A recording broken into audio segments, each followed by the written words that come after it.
Hello, welcome to another video by LSX Engines, Tuning and Marine.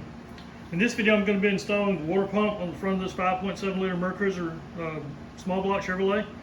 I've already put Permatex Ultra Gray sealant on the back side of this paper gasket on the block side, on both sides. So I've already discussed in another video on marine cooling systems or the internal bypass, but this hole, let me back up. This water pump has an extra hole down at the bottom, and you must have a flange on your block to block off that hole.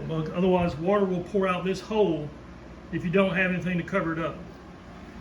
This hole in this block goes nowhere. It goes up to this head and stops. It's a dead end, but you still use it. It needs to be there so it plugs up the hole on the water pump there.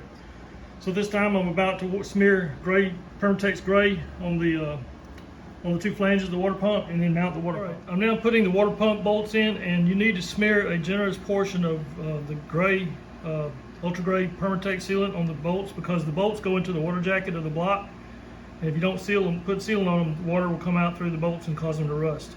Or you'll have rusting on the bolt, and if it gets bad enough, it'll seep out through the bolt, underneath the bolt head. So you put a pretty good amount of sealant on the thread to the bolt.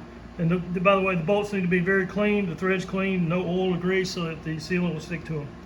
So I'm now putting the bolts in the water pump, and I'm going to torque them down. And I'll let you know what the torque settings are when I get them all torqued down. Alright, the water pump is now installed, and each of the 4 bolts is torqued down to 33 foot-pounds. And it's all installed and ready to move on to the next item. So this is the seawater pump. It's mounted on the front of this engine. Volvo Penta does it. Puts the pump up here instead of on the outdrive. And I just now noticed that I'm not getting any kind of belt. There's no fan belt, but I'm not getting any belts around this water pump pulley and the main pulley and the alternator and power steering pump with this bracket on. That bracket will not let me put the belts on. So I put this bracket on prematurely. So I'm going to take it back off and so I can put the belts on. I also have to put the belts on before I put the water hoses on too. So that's a tip, that if you ever have to replace your belts, you're going to have to remove the 2 hoses off your water pump, and you're going to have to remove the this bracket there. So that wraps up the water pump installation. Thanks for watching, and please subscribe to my channel.